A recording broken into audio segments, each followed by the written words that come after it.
Welcome back, everyone, to another segment here at the Reimagine 2020 virtual conference. My name is Roshan Mirajkar. I'm the University Program Assistant Director here at MouseBelt, and I'm very excited to be joined by Dan Held, one of our guests. He's currently the growth lead at the Kraken Digital Asset Exchange. Dan, so excited to have you here.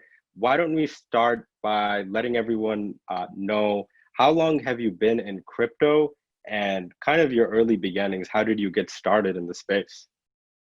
Yeah, well, thanks for having me. How did I get started in crypto? Well, the first moment Bitcoin was introduced to me was when a friend paid me back for a beer with one of those Casasius coins.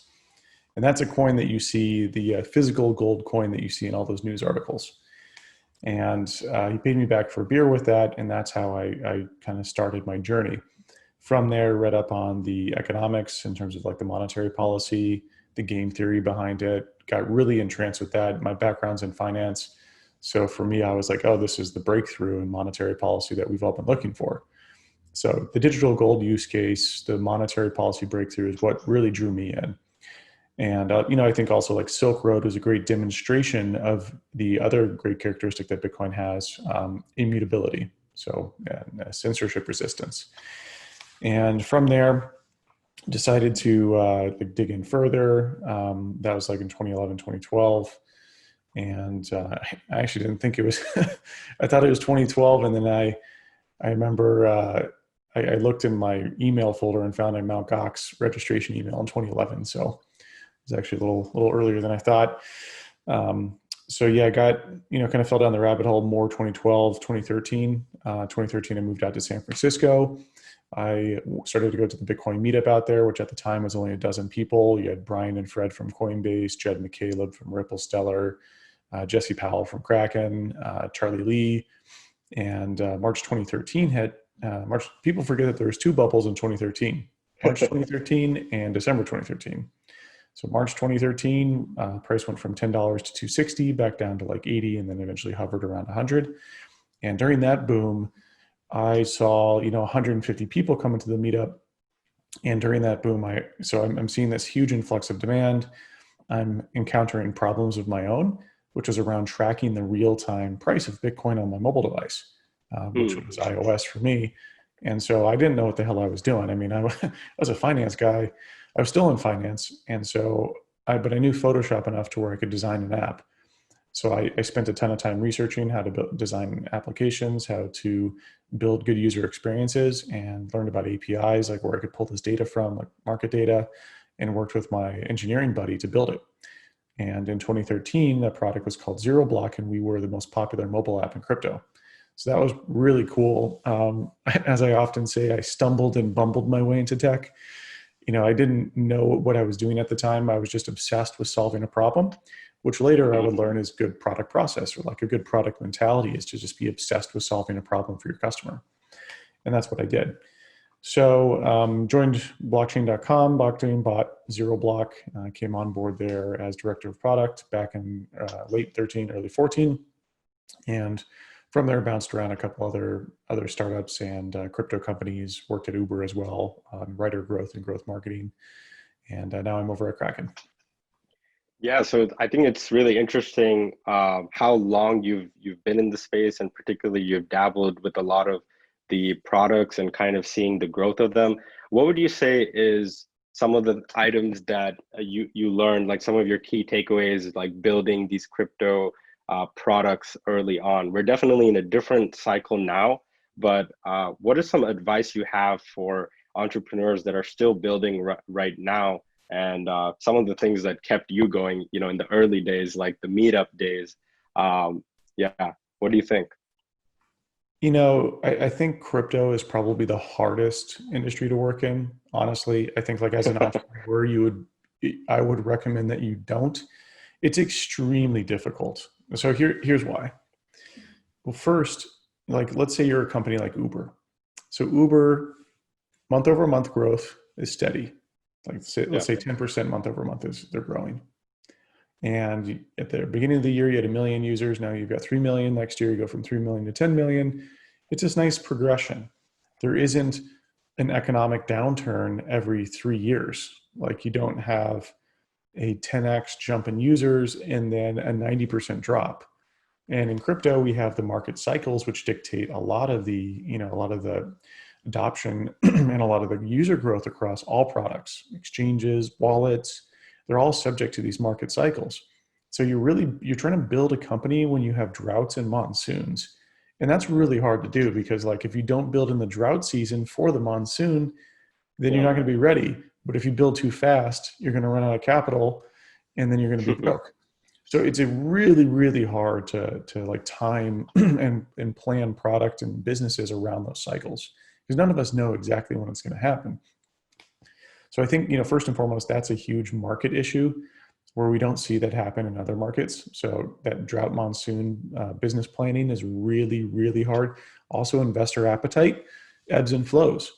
We with one of the startups I had, we raised a few $1 million in a week, and Wow. that was during a bull run in 17.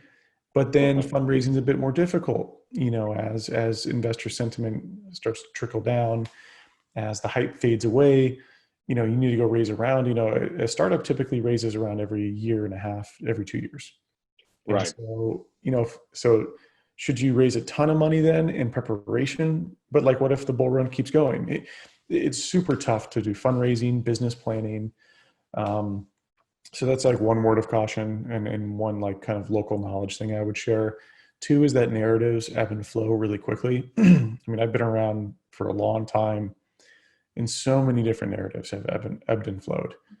13 to 16 was a lot of like payment processing, Visa, BitPay, like, And oh, when you were part of that original group in San Francisco in 2013, getting to meet a lot of the other founders, what are some interesting insights you found when speaking to the founders that have established large companies now, like Kraken, like Coinbase, and others like Ripple? What were some of the ideas that they were speaking about in these smaller meetup groups? Because one of the things I think of is I think some of these ideas have stayed consistent, and it's just now more people are getting into it. And crypto Twitter, we every single day we have an influx of new ideas. So because you've been around for so long, I'm sure our audience would love to hear about how you interacted with some of these founders that nobody really cared about their products early on. It's only now, years later, like you're saying, we're in the right cycle right now, I kind of think. So I just wanted to see like what has sort of stayed the same, like the core values, if any. yeah, I mean, those early people in crypto, everyone was building something. I think that's what's so distinctive about now versus then. Like everyone was tinkering on something. Even the ones that I didn't mention, the people that didn't end up doing something really big, they were tinkering. They were building like an open source library, or they had an app. Everyone was building. It was that I think that's in a very stark contrast to like now, which and that's fine. People don't have to build something to be part of this community, but that early community, everyone is tinkering and building something. Or by now everyone's tinkered and built on a lot of different things. I think the sentiment was we have to build it if we want to make it happen, and that's what that was the attitude that these founders had. I think most of us, I don't think anyone in that group, I don't think anyone was like, oh, sure, in December 13, we're going to have a huge bull run. Like no one was Yeah. talking about that.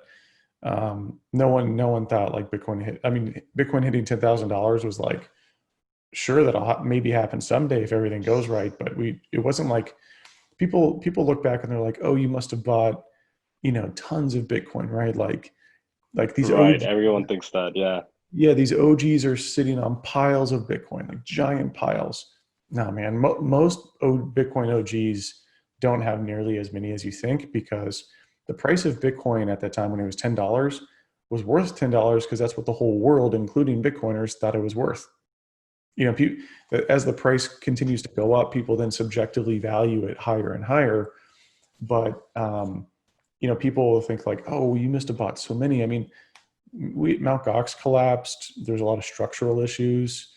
It wasn't at all guaranteed. In retrospect, it seems like, oh, well, for sure Bitcoin was going to pump, and I don't And think you anybody. were you were in the space while you saw all of these different exchanges like Mt. Gox collapsing, or Yeah. Gox, Cripsy, Bitstamp, Bitfinex got hacked. People forget about that. I would like both teams, by the way, a lot, and I'm just bringing it up because it happened. Even Coinbase had a database leak. I don't think many people remember that from 2013. So like they leaked a lot of their customer data. Hmm. I think that happened.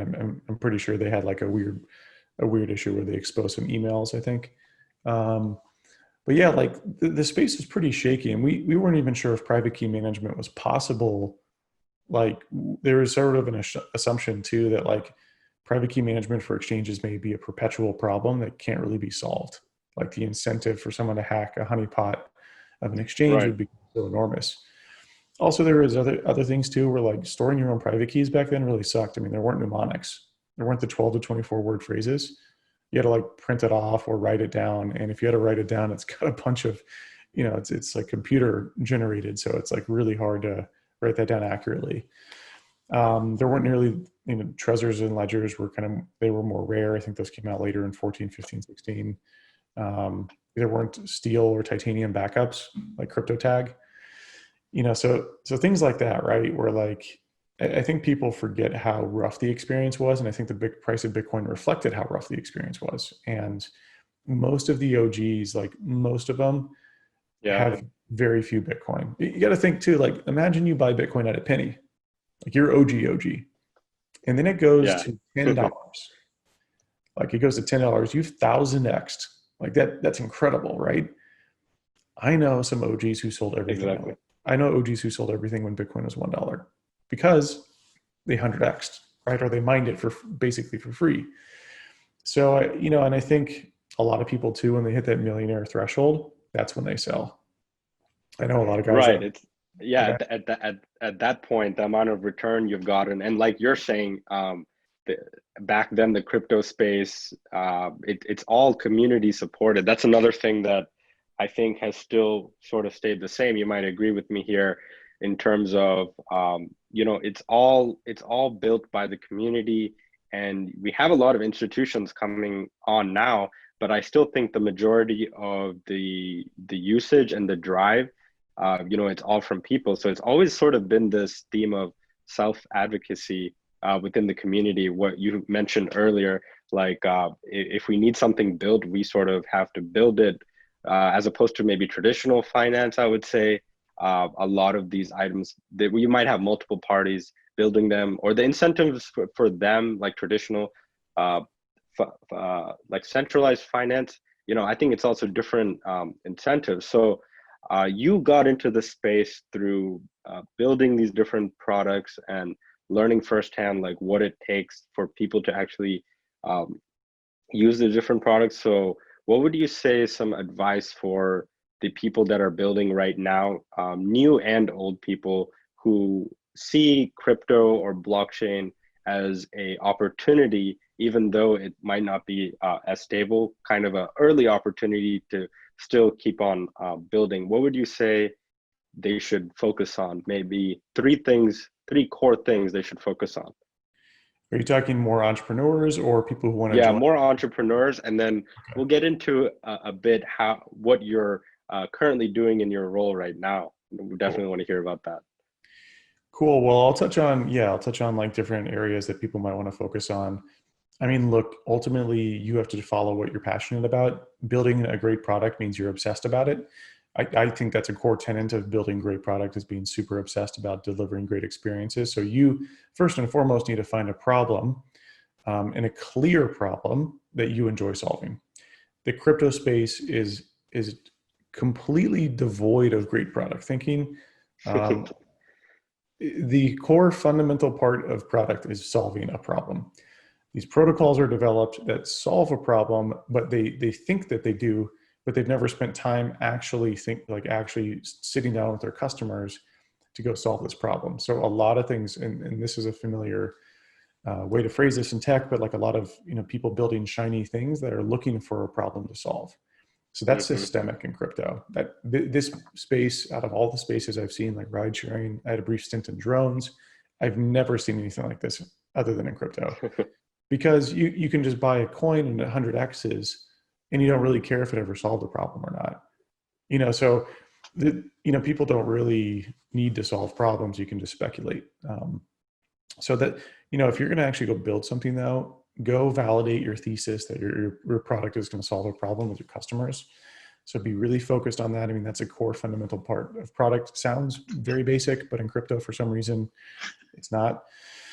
And how, and sorry to interrupt you here. How did you sort of do this process like early on? I'm sure it was like so much tougher back then to even find people who are willing to like hear about Bitcoin. Even now it's tough, right? So was Yeah. it just through these meetup groups, like going in person? And like, yeah, how did you even find demand for the products that you were helping to build?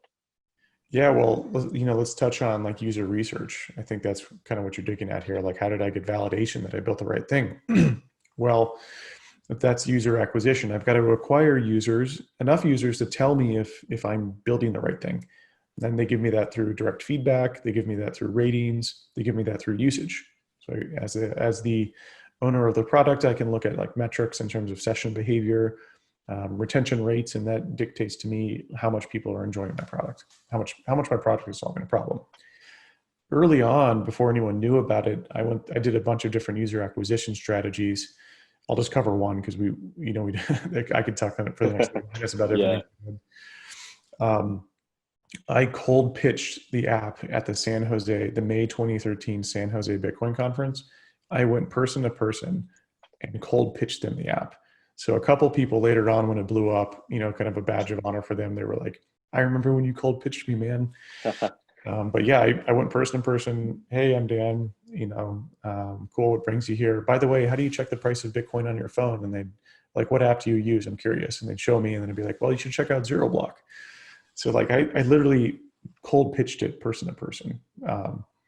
And that got me enough feedback to where like I saw what apps they were using. I got feedback a variety of different methods. This was just one of them, but I saw what app they were using. I saw how they used it. They told me what they liked about it.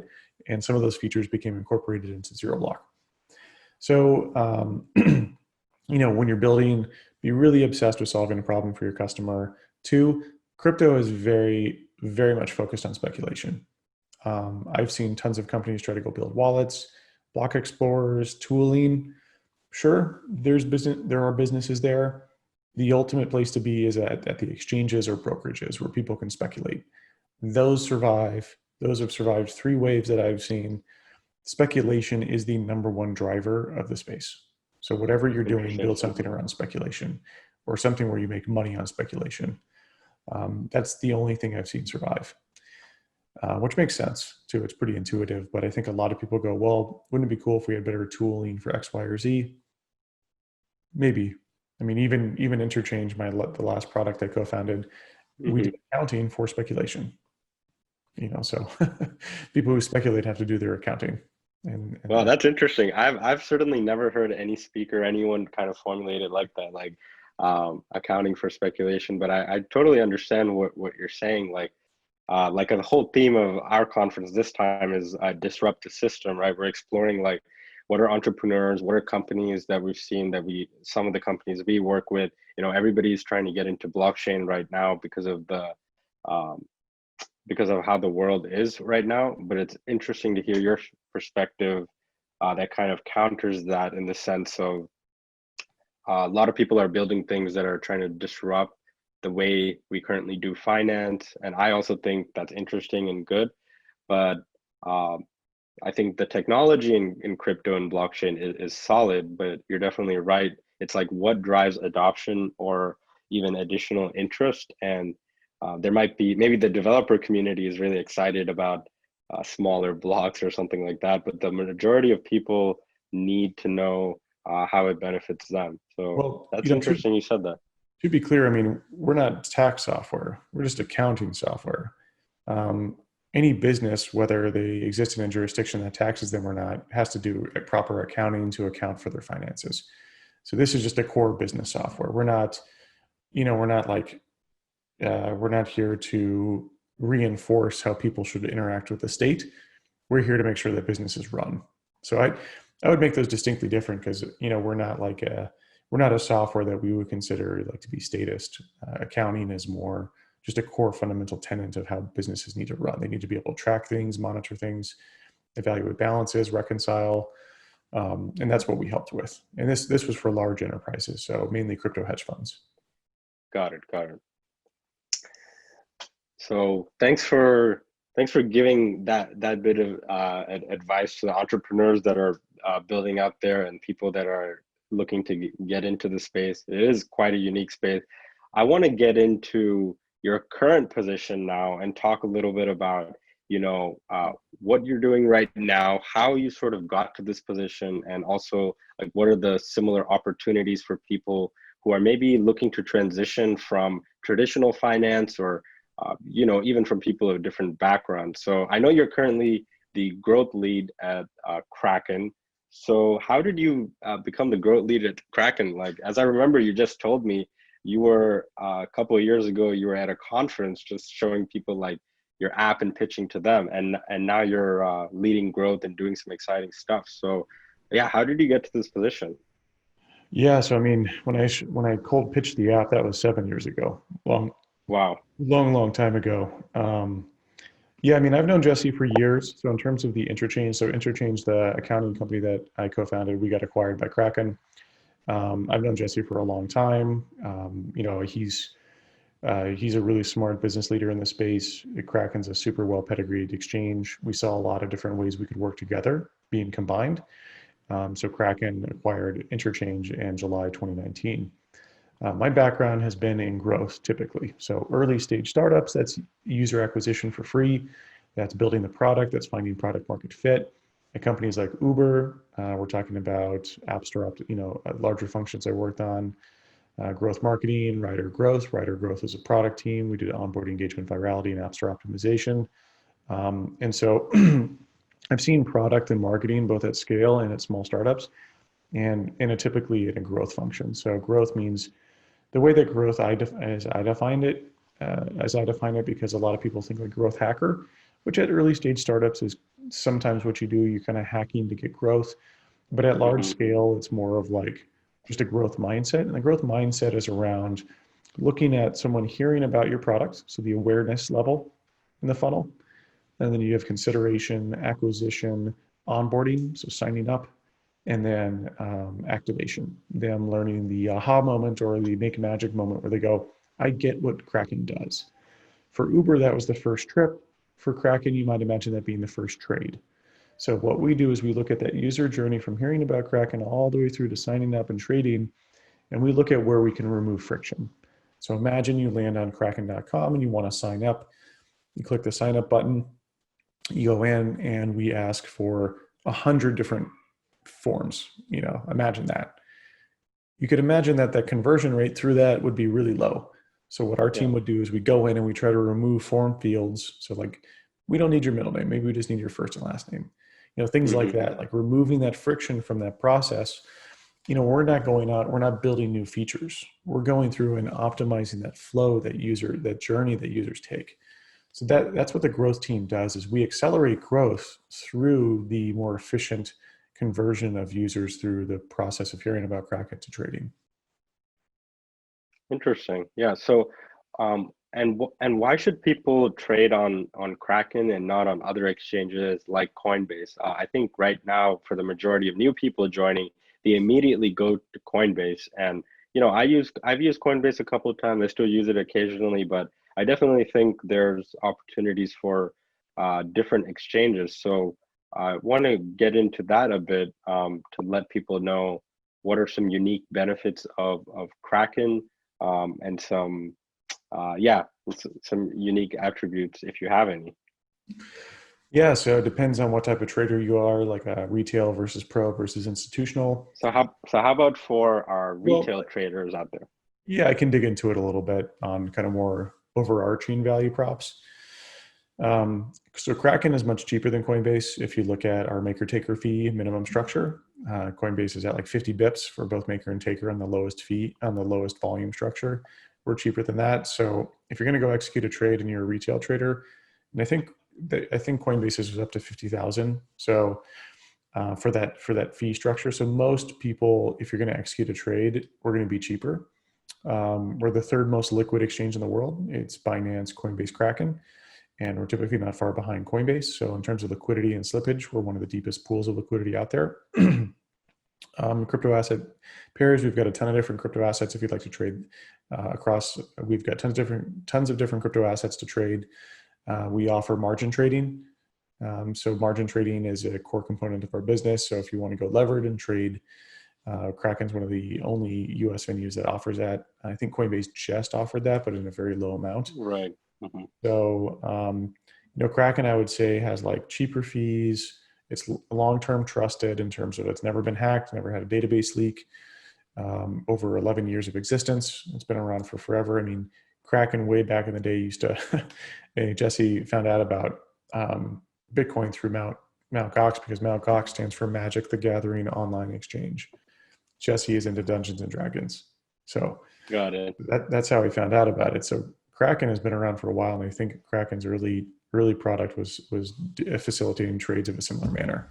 So Kraken's been around for a long time, never been hacked, deep liquidity, cheaper fees. I would say those are like the core tenants. On the VIP side, the institutional side, we've got a great, really giant support team that can help them onboard in terms of documentation, get the API connectivity set up. So we make, there's some, I say, gaps in our product development where some of our interface isn't as easy to use, or other things aren't as easy to use. And our client services team very much fills in that gap. But we are aware that we have a bit of the gap I mentioned, a bit of a UX gap, and we're actively working to go fix that right now. So I think there's a lot of cool things in the pipeline that are coming out here soon. Yeah, when I was at San Francisco Blockchain Week, I remember listening to Jesse's talk about how he helped early on when the Mt. Gox hack actually happened and how he was involved in that. So heard about some of his unique perspectives about how serious he takes security. And one of the things I think he was mentioning was that, it's always like a balance between, what you also touched on early on. We didn't even know if exchanges could keep people's keys securely. And now we're seeing that, it might be a healthy balance between people securing their own private keys versus maybe leaving them on exchange, but sometimes that might be a little more secure. We've seen tons of very creative and very dangerous hacks happening, like phishing attacks, and even in some cases, people hacking actually cold wallets. So where do you see the future of Kraken? Now we're going to talk a little bit about DeFi. Had to bring it up because that's what everyone is talking about right now. And I think that's what's also helping, in a way, the whole industry, this concept of like decentralized exchanges, providing liquidity, and also a lot of the incentives around people being able to get a higher return, right? To all of the people out there, even if you're not in crypto or the blockchain industry, there's definitely more stable ways to not just buy coins, but lend out the stable money you have, receiving interest on that. So is Kraken sort of, do you think Kraken is going to adopt some of this DeFi craze? Are you guys going to list tokens, or are you all thinking about it more at the protocol level? I think you mentioned you all have an API as well, if I'm not correct.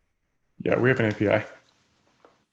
Yeah. So how are you thinking about it, just from, with your position in growth? Are you trying to double down on the retail consumer interest out there to let people trade more tokens and be involved in more projects? Or are you seeing maybe a double down on the API side where developers can, get more accurate data, like in DeFi? We see all these crazy things like price oracles to have better data, because I definitely think that's a problem that need solving, like unified data and accurate data.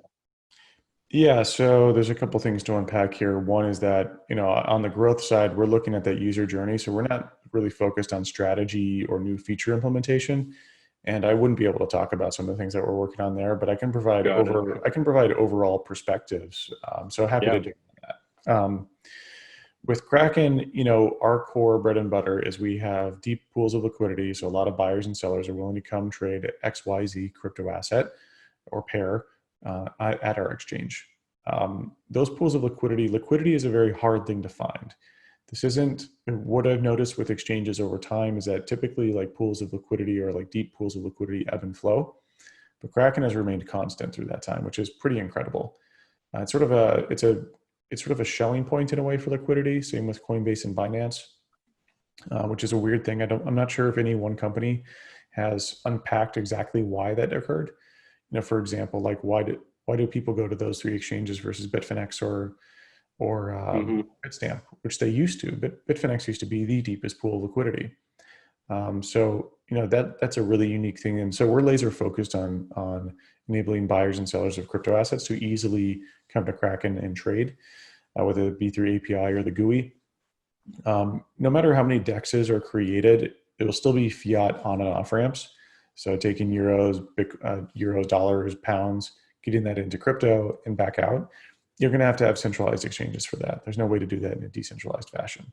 So even in a world where DEXs get more volume, Kraken and Coinbase and other companies are still going to be massive because there's a ton. Let's put it this way: there's a whole lot more fiat money than there is crypto money, and if that has to come in, those are trading fees that we earn on that. So I think I don't think Kraken or Binance or Coinbase are threatened by DeFi. I don't think it's really a critical issue. When it comes to how we think about building and features, I would say that we're seeing this trend in crypto in general with decentralized companies around becoming banks. So BlockFi has lending and borrowing. Coinbase has something similar where Coinbase is offering, you can borrow against your crypto. So all of these things are, this is what Hal Finney early on called Bitcoin banks. So we started with buying and selling crypto.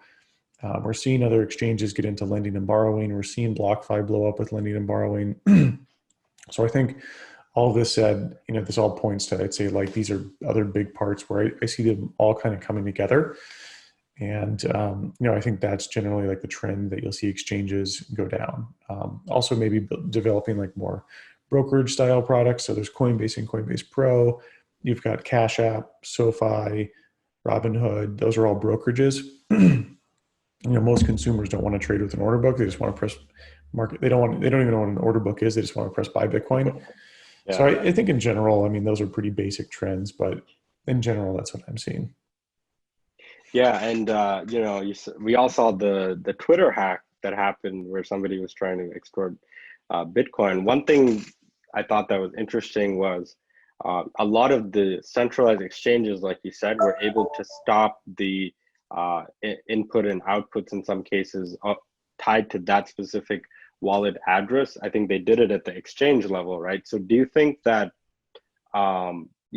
centralized exchanges will have a certain job in allowing people to stay more secure? Because I've seen a lot of people who are not in the space mention that one thing, as far as banks are, even if it's not your money fully in the banks, it's still insured. And you even mentioned BlockFi, which provides a lot of insurance. So where do you see that going into the future, this balance between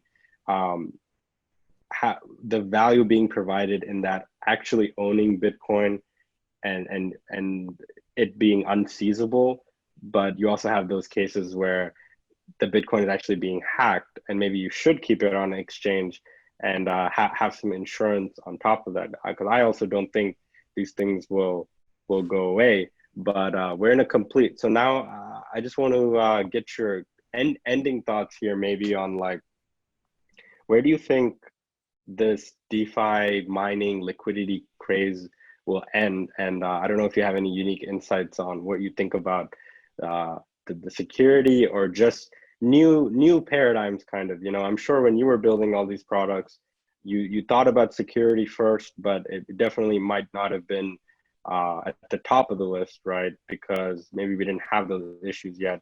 The Mt. Gox hack, all these different things had to have happened. Even hacks now for us to realize some of the gaps. And my last thought on this is sort of like, I think the Bitcoin hack happening, I think Bitcoin functioned exactly how it's designed.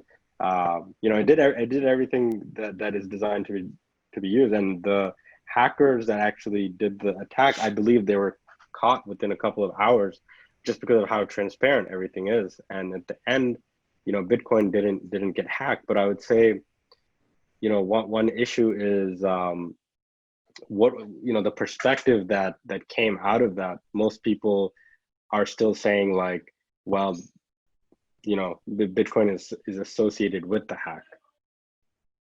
Yeah. So what's the question exactly? So I was just asking,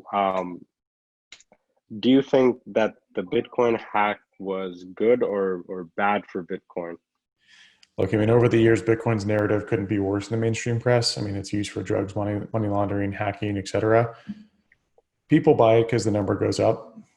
People buy it because it's sound money. So I don't think the narrative can get much worse for Bitcoin in the public perception. So honestly, all press is good press. I think at the end of the day, I'd prefer it to be more on Bitcoin's built for freedom, Bitcoin's gold 2.0.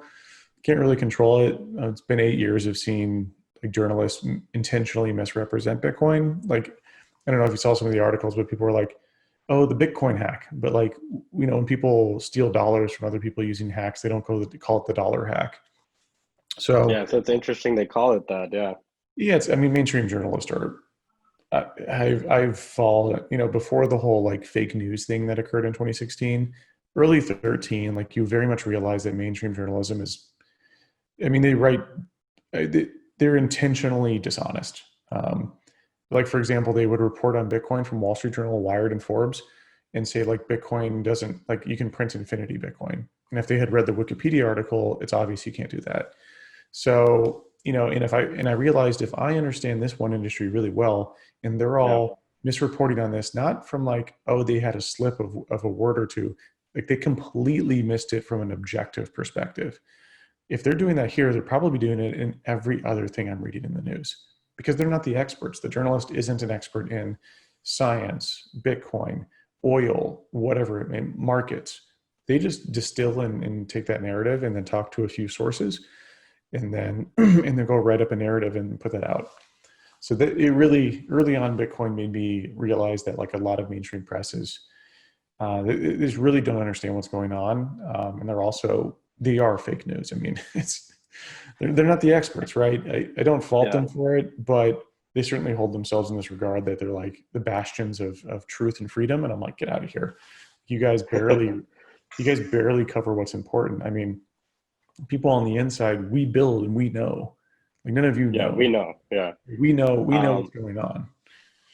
So do you think that what you said earlier, that you should kind of build on top of the speculation a bit. So do you think these DeFi protocols and products are doing the right thing by targeting that specifically, right? They're not really saying the best transactions per second or the best coin per se. They're just saying earn the highest yields, trying to get more people to move on. So do you think that's like sustainable? Like, where do we go from here? I've been around for 8 years. I've seen a lot of things come and go.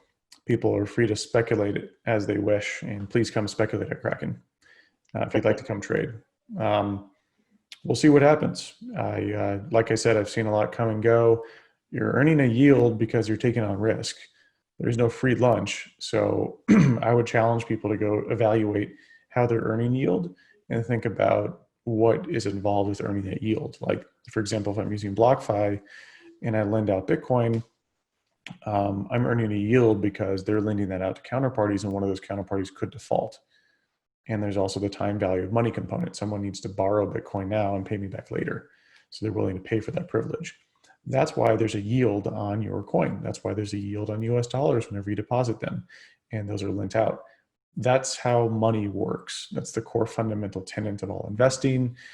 So with DeFi yields, you're earning a yield for some reason. And these yields become eye-popping. And there's a reason why. I mean, you're taking on risk. And a lot of that risk is unknown. A lot of that risk, for example, like protocol flaws.